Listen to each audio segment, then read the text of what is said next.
If you're new, press the bell icon to get the latest notifications. Assalamu alaikum everyone, and welcome back to Solana video update today. And right, so Bitcoin is making some pretty good, amazing move to the upside.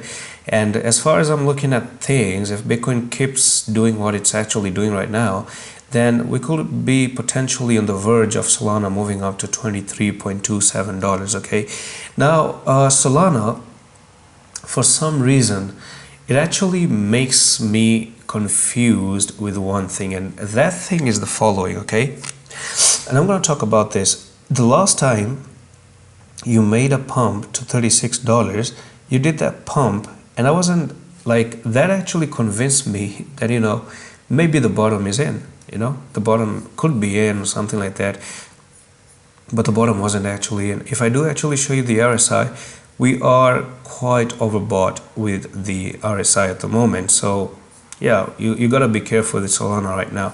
But one can say that Atom Coins, you know what, I spot a bull flag or a pennant. So this is some sort of a pennant right there. It broke out of the pennant. So I'm gonna take the top to the bottom right now, and I think, yeah, you're looking for Solana. I didn't notice this, but we could be looking for 21.17. That's it. I'm gonna see you in the next one. Allah Hafiz.